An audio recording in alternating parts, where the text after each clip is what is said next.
Welcome, one and all. Today is a very special day. It is the night before the release of Extra Booster Memorial 1. That is the beautiful boxes with lovely Tony Chopper on the cover.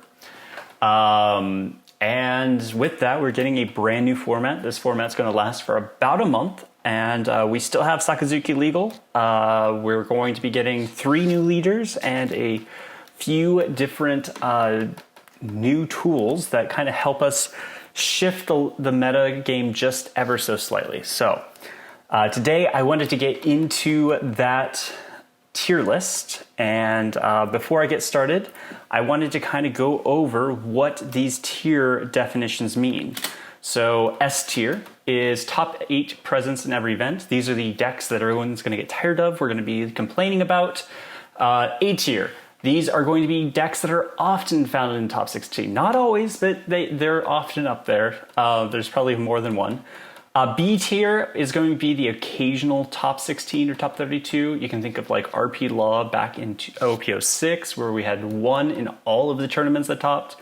We can look at C tier. C tier, these are decks with the underdog energy going into the event. Like, you've got an event going on, everybody's crowded around the table like, oh my gosh, it's insert this type of deck here.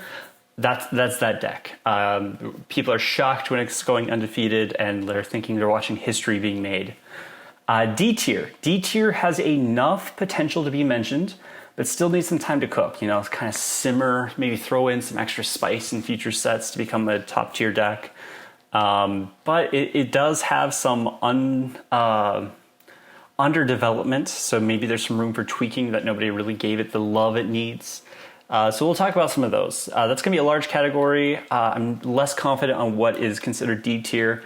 S, A, and B I'm pretty confident in, and I get less confident as I go lower on the tiers. But without further ado, let's get right into it. Okay, so here we are at the tier list maker. I'm just going to start right away and get rid of all of these decks. Some of these decks probably could go up into D tier. D tier is really more arbitrary than anything else. It's the line of decks that might have potential, might not. The ones that we have here in non-viable at the moment are decks that I just feel like are not currently meta viable. They might be good decks, like for example, Red Green Law is here. Red Green Law is a phenomenal deck. If Lucci was not a card, it'd be fine. But Lucci is a card, so it's not going to be doing so great. I'll just work my way down. I'll start with S tier. So Sakazuki is going to be legal for the entirety of EB-01.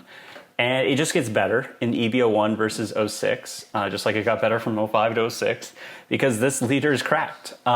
He gets only 1 new card, or 2 new cards.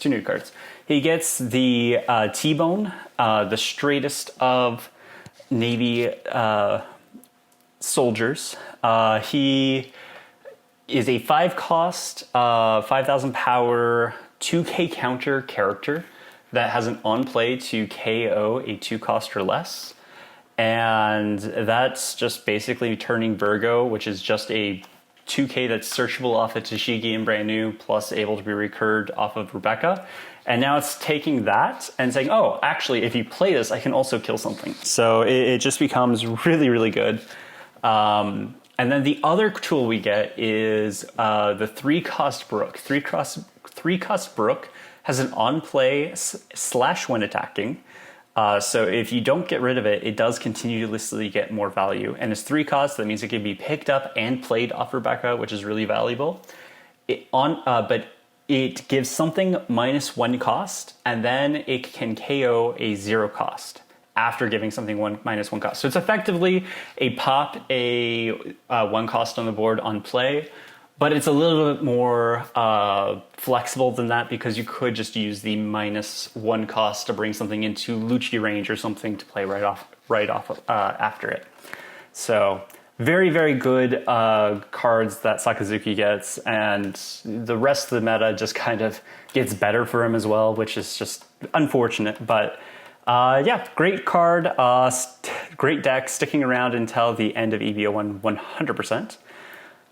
Then we have a newcomer to the top tier of the meta. This is Red Purple Law. A lot of people have been trying to cook with this since it came out because it is a very fun leader. It's -3 Dawn to bottom deck a character with 3,000 power or less, and then play a character with 4 cost or less from your hand to the field. This allows you to efficiently play 2 bodies per turn, and with the help of some power reduction, you're able to clear boards pretty quick because you have tools like the 1 cost Gordon and 1 cost Raise Max that will bottom deck themselves, so if you give something -3,000, so then you're able to bottom deck a 6k, such as Sabo or Lucci or a lot of the other popular targets. A lot of characters that are really good are at that 6k stat line. So this is able to easily get rid of all those. Plus you can play Ace and you give 2 things -3 cost or 3,000 power. So you're able to bottom deck 1 of those, and then you're just able to swing into a rested target, which makes clearing boards really easy for this deck. What makes it more viable now is the addition of 2 cards. We get the 4 cost Bond Clay, the secret rare of the EB-01 set. And on play, that one gives us a active Dawn. So we can gain an active Dawn just by playing it for 4 cost or cheating it out with Law's ability. And then when attacking, it can copy the stats of any character on the board. So if your opponent has a 8 cost Gecko Moria, for example, you swing with Bung Clay, all of a sudden Bung Clay becomes a 9k swing for 0 Dawn investment. Not only that, we gain probably the best red card printed in a long time, Kid and Killer. Kid and Killer is a combo card that is a 4 cost, 5,000 power.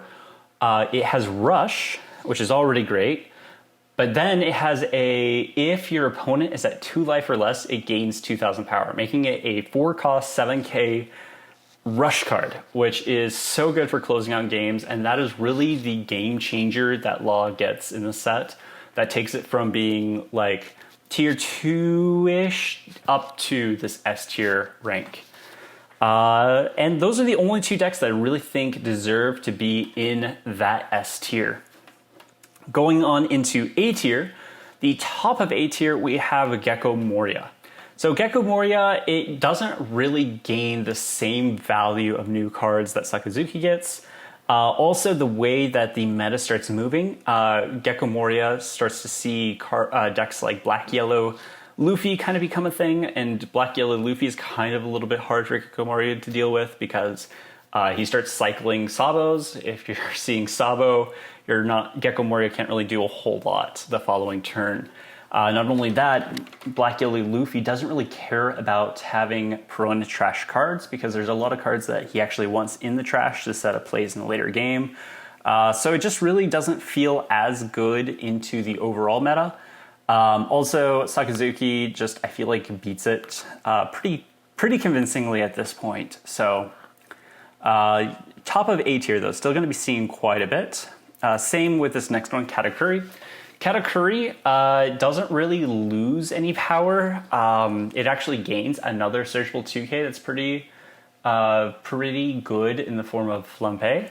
The only problem with Katakuri is the meta environment that it's in. We now have RP Law that kind of does really, really, really well into Katakuri. We're also seeing Sakazuki's adapt and start learning how to play the matchup, and now it's even easier to play into Katakuri, in my opinion.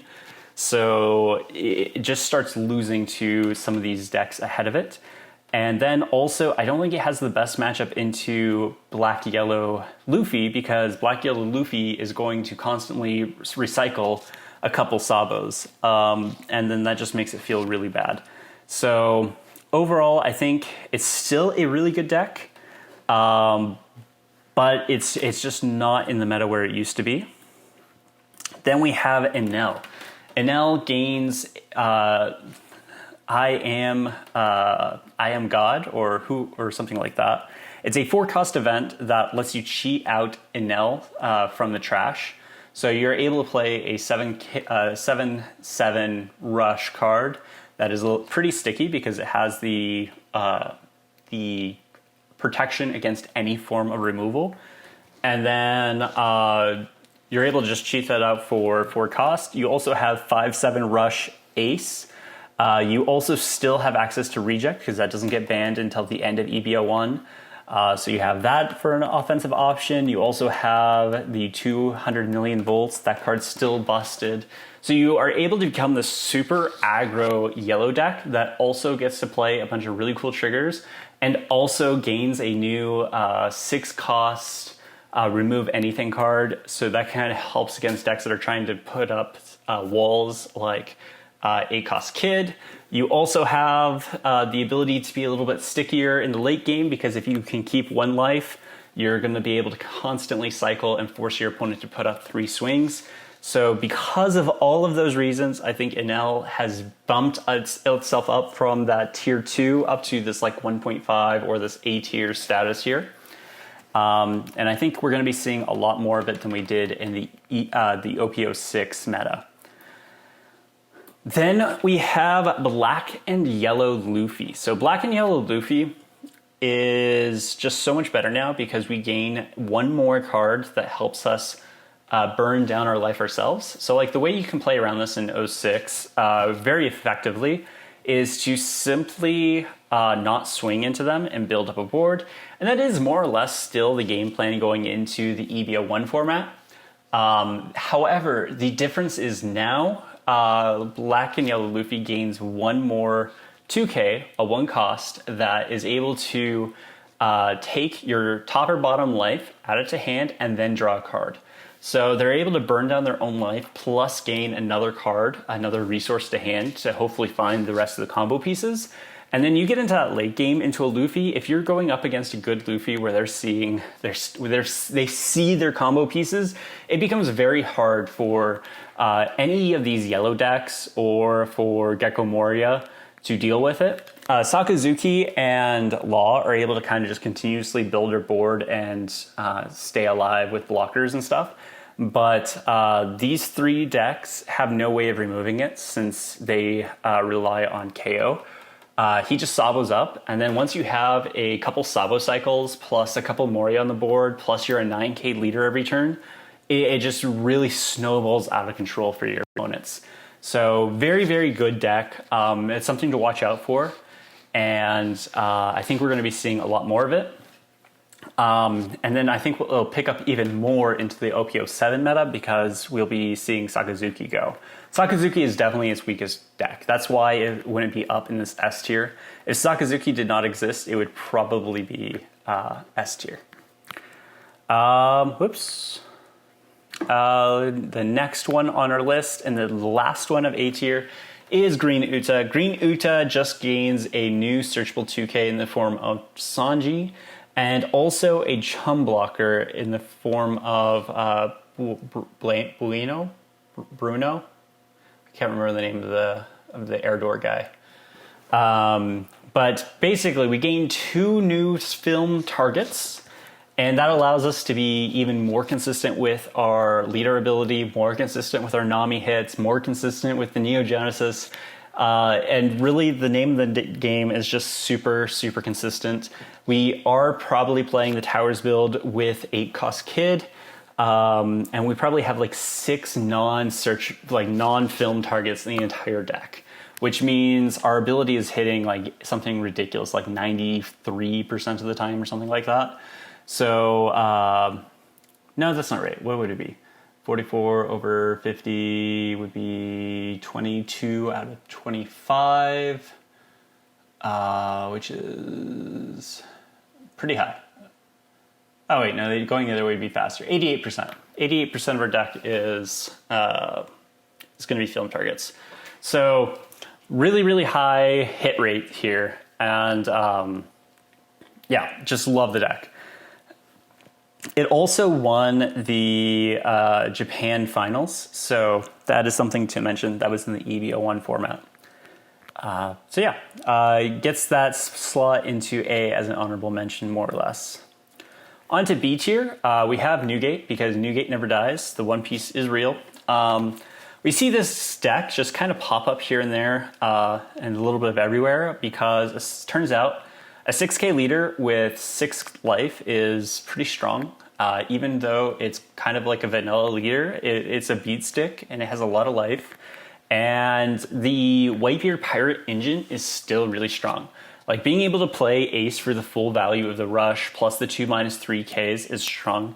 Being able to play 9-cost Newgate and go up to an 8k leader basically makes it like you're playing Kid, but they can't remove the Kid. They have to swing into the Kid because you're the leader. Essentially, the deck is just super consistent because of how many cards you get to see, how many searchers you have in the deck, and then the tools you have really complement it well. Honestly, if Sakazuki wasn't a thing, it would be even higher, because the Marcos gain so much more value when they're not being bottom decked. I guess, although Law is still a thing. But yeah, again, the S tier is kind of like what deals with it, and then the A tier doesn't really do all that great into Newgate, but it's still like it's still a tier below, I would say. Then we have Roronoa Zoro. Zoro is again up here because we gained that new Kid and Killer combo. Kid and Killer just helps anything that's going to be aggro that can play it. With Zoro, if they're down to 2 or less life and we've dropped the Kid and Killer for 4 Dawn and we have a Dawn on the leader, that's an automatic 8k swing for 4 Dawn, which is pretty good. Next on the B tier, we have Yamato. Yamato is still pretty good. We saw a good amount of usage of Yamato in OP06. I think it falls off just a little bit, just because we now see more Enel, and Enel doesn't really care about the double attack that much, because if I'm at 1, you hit me with your leader, I still go back to 1. So going for that big Hody Jones swing isn't enough to kill us anymore. And since our Enel usage goes up, that becomes less threatening. Also, Black Yellow Luffy is able to cycle the Sabos and stay alive longer, plus be a 9k leader, which means that going for that Hail Mary at the end, again, isn't very consistent for you. Just overall, the way the meta is going, we're seeing more and more decks that Yamato's going to struggle into, and she didn't really gain equivalent boost to kind of counteract that. She does have a new 2K. She can now run like a Big Mom package. She now has access to more removal if we go with the more like Sky Island packages. But it just really, in overall power level, I feel like it drops off just ever so slightly. Next for B tier, I am putting Red Yellow Sabo. So Red Yellow Sabo is the most aggro of the 3 brothers in the 3 brother structure deck. It's able to play Karasu, which I think in of itself is just a really, really strong ability to be able to play that card, because that's an on-play -1000. Unlike the other brothers, you're not limited to putting to the top of your deck cards that are going to go to the bottom deck. You can actually just heal life and then reset triggers and stuff. So Kiko Nojo and the other Wano cards are just really strong in this, because it needs a 7k to reload, and then you can just play it right back out. You could also do things like the Kid and Killer combo to be able to play 4 costs, swing for 7, you're now 7k. You now put that to the top so they can't remove it, and then if you take another hit, now you just have it live again to play next turn in another 7 for 4 that you can then put back to the top of your life. So it becomes a very resilient, very aggro leader. You have the yellow Wano engine that's pretty strong to play in it. You also have access to, like I said, all of these rush plays. So you have like the Zoros, you can play the 5-cost Luffy, you can play the Kid and Killer. Overall, I just think this is a very solid aggro deck, and I feel like all the B tier is just kind of like aggro at this point. But yeah, I think these are all relatively the same power level. We're going to break up aggro in this tier, though, with green-black Perona. So green-black Perona doesn't really gain any new tools as far as the Navy engine goes. It's more or less going to be staying the same. Matchups are going to be slightly different, though. So we're seeing, or I believe we will see a slight fall-off in Katakuri, and I think we'll see an increase in Law. And I feel like our Law matchup is actually pretty decent. And I think we also have some tools that are pretty good into Uta, into Black Yellow Luffy, into, well, Gecko Moria we just absolutely annihilate. So our problems are really the top two, Sakazuki and RP Law. Or sorry, Sakazuki, and the Katakuri is still a problem, but I think we're going to be seeing less of the Katakuri. So maybe if we're seeing a heavier RP Law meta and heavier Gecko Moria meta, then maybe Perona will slip in as a B tier contender. So that is where I have her. And our last contender for the B tier is our final aggro piece, Red Purple Luffy. So I put this right at the very bottom of B tier. I think with the new purple and red cards that we're gaining, that we're able to play in RP Law, that's improving our Zoro, we're able to play the Kid and Killer combo. That is just really, really strong. And then also being able to play the Bung Clay. That gives us extra opportunity to ramp and get into these really, really strong situations where you could go 10 cost Luffy, leader ramp, go to 1, use Luffy's ability, go to 2, swing 7, go to next turn, gain 2 naturally, ramp 1 with leader, go to, or not leader, ramp 1 with Luffy's ability. Then I can swing 6, play down the Kid Killer, swing 7, and then swing 12 in the late game. So that is also really, really strong. Plus being able to ramp into that a lot faster means that we can drop that potentially early and then carry that momentum with us as we try to push. I think we might have something there. It might slip in. Again, I think the hardest matchups that this particular leader is going to face would be, it's just kind of outclassed by Red Purple Law, honestly. And I think it's going to struggle into the Enel matchup and also the aggro decks we see here ahead of it on the B tier. But outside of those, I think it will have a good time into decks like maybe the Yellow-Black Luffy, maybe into Katakuri, or if Uta gets a lot of play, maybe into Uta. Oh wait, no, actually we'd have a hard time into Uta, because Uta would be able to play 8 cost. Well, I guess it would be a race to see if we can get out a 10 cost Luffy before they can get down an 8 cost Kid, which we should be able to. Yeah, I don't know. I still feel like this power level should be right about there.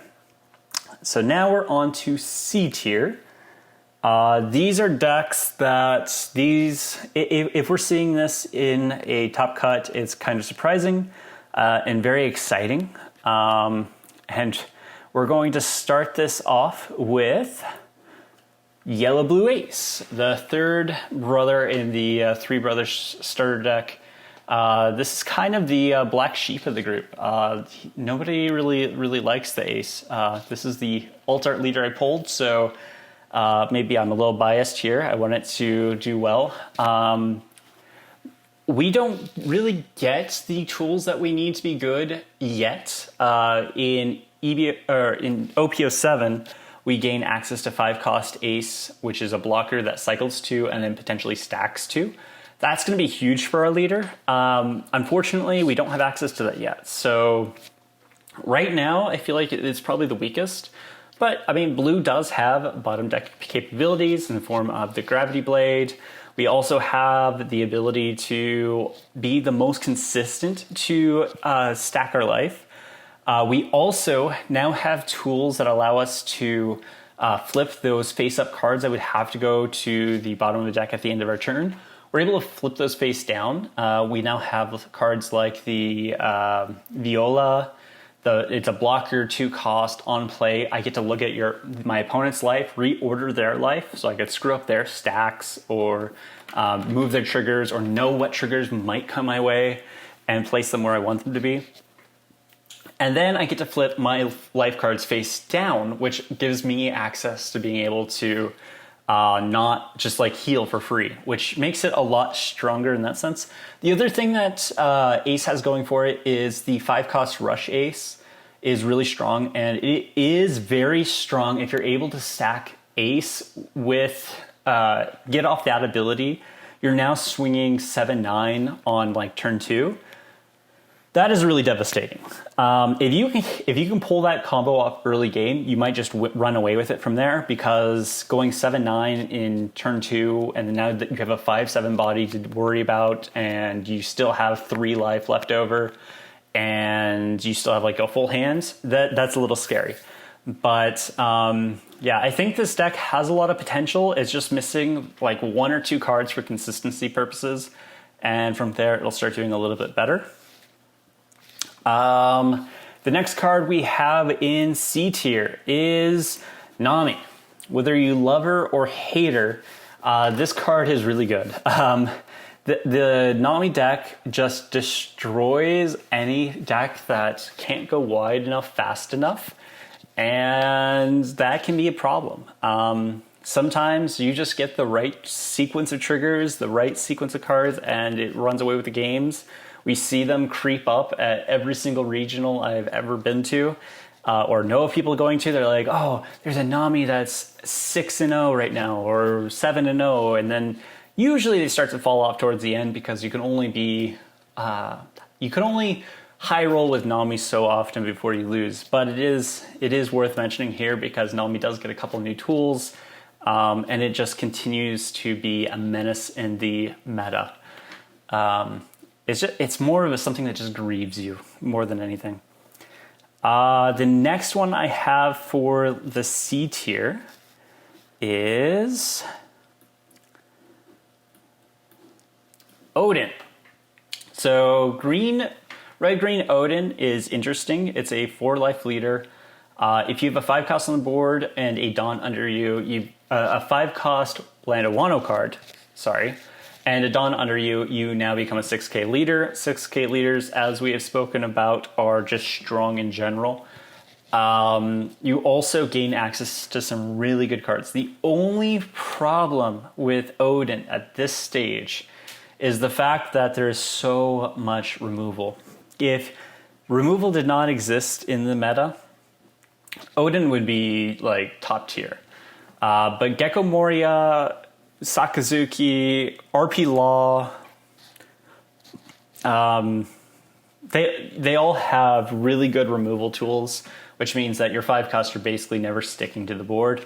But if they do, you're going to generate a lot of advantage, because you have like the Izo, you have the Denjiro, all of those gain a lot of advantage as the game goes on. So now, one more that I have in the C tier is Kairos. So Kairos is a black and yellow leader. It really does feel like worse Sakazuki sometimes, or worse Perona even. But you do have some interesting interactions. You can play the Dressrosa packages. You can play some like the 7 Moms. So you do have access to a lot of stuff. It's just a question of whether or not you're actually viable over any of the options above, really. And then from there, we're going to go into a whole bunch of decks that I think have potential to do well, but are probably not going to do well because we only have a month to cook with them. So first, Purple Yellow Croc. Purple Yellow Croc, the Brooks Works engine in general gets a lot of new tools with the Oko My Way. It also gets the Miss Wednesday, that's pretty good. mostly the O Come My Way, and then also the Bung Clay, but the Bung Clay just gets used better by every other purple deck. Well, I guess we just have RP Law and Luffy up there. But O Come My Way is a really, really strong counter event that might make some interactions of the deck useful. It's just a matter of, is this actually a viable deck, or is there just some cool niche interactions that you can do? Another one is Hannibal. Hannibal is a deck, when it was revealed, I was like, oh, this is like the freest ramp in the entire game. I can just keep doing this, keep recycling my Sadie, keep spamming out Jailer Beast. And yeah, there's a lot of cool sequences you can do with Hannibal, but you can get a whole wide board and you just don't feel like you still aren't doing anything, and it's kind of weird. Kid, Red Purple Kid. So Red Purple Kid is interesting because it's 5 life, conditionally a 4K leader. But you can give yourself a boost to make yourself able to swing high in the mid to late game.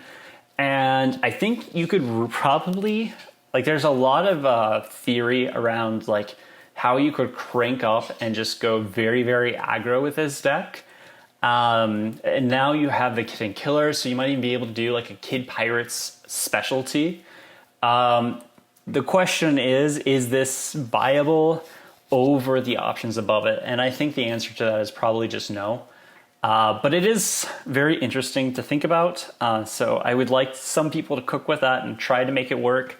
Maybe that'll give you some inspiration to kind of chase that thread. We've got Kaido in here. So Kaido has just been like feeling better and better as the sets go on. I think this will actually be viable in OP-08 when Black Maria gets released and we're able to go +5 Dawn after using the leader ability.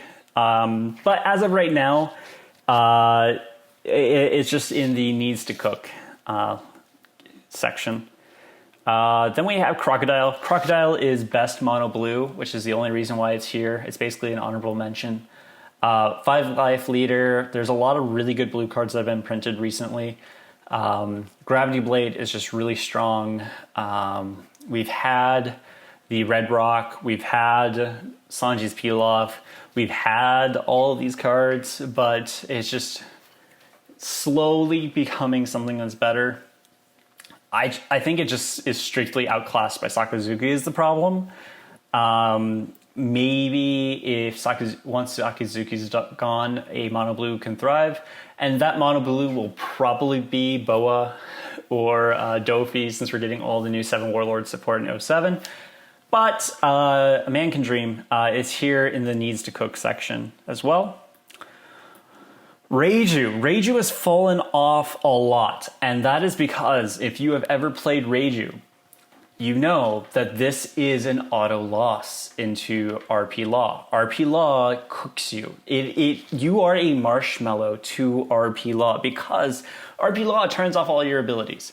Essentially, all of your effects require that you are at less than or equal to the same Dawn as your opponent. And RP Law goes -3 every turn, whereas Reiju only goes -1 or 2 every turn.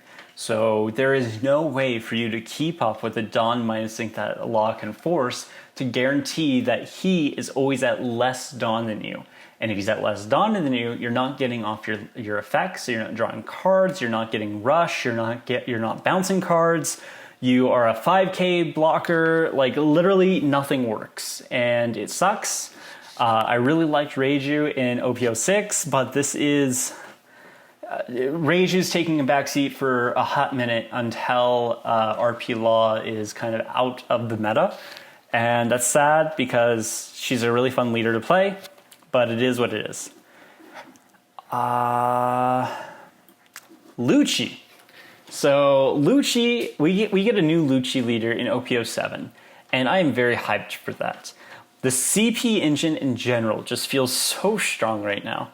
And that is why Lucci is here. So Lucci, we don't have all the pieces for the OP-07 Lucci, but we do get Spandine. And Spandine is basically just enables so much shenanigans.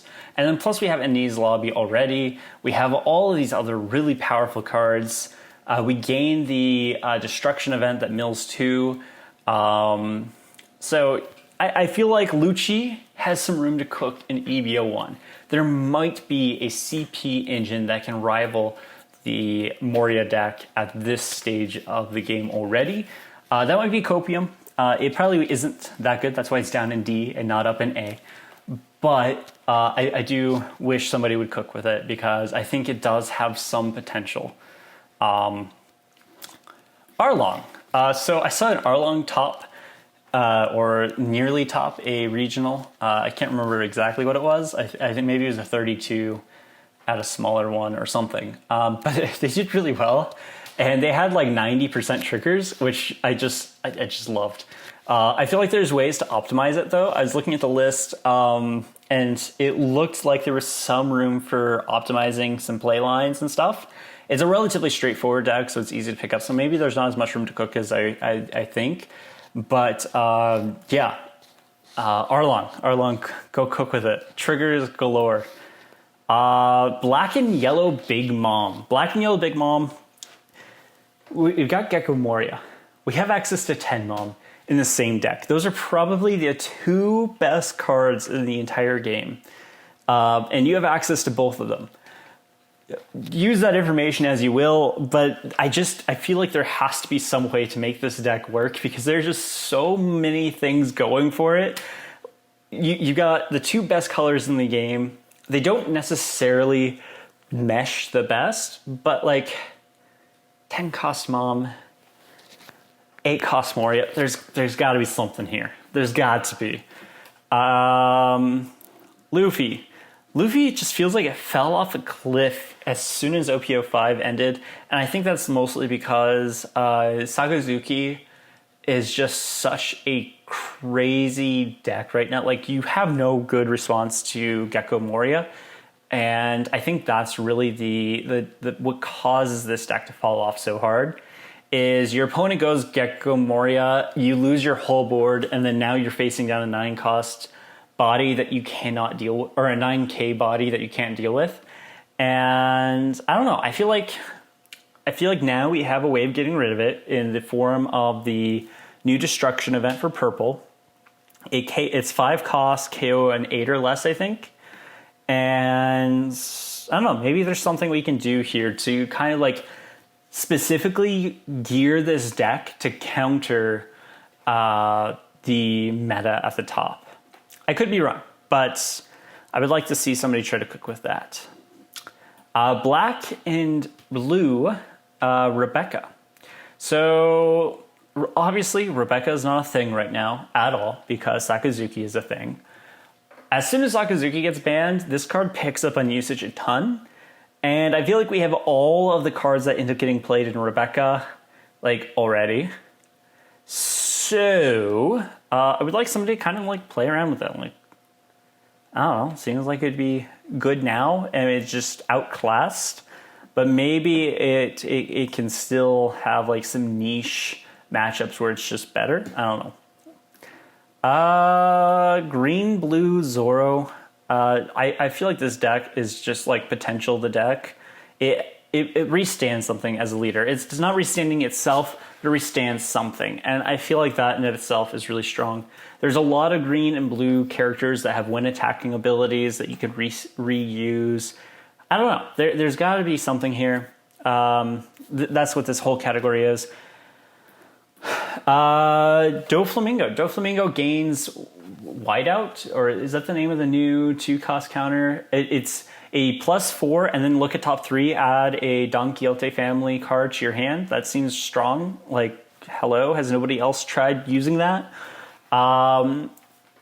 Sugar is also a thing. Sugar is just ridiculously overpowered as a card.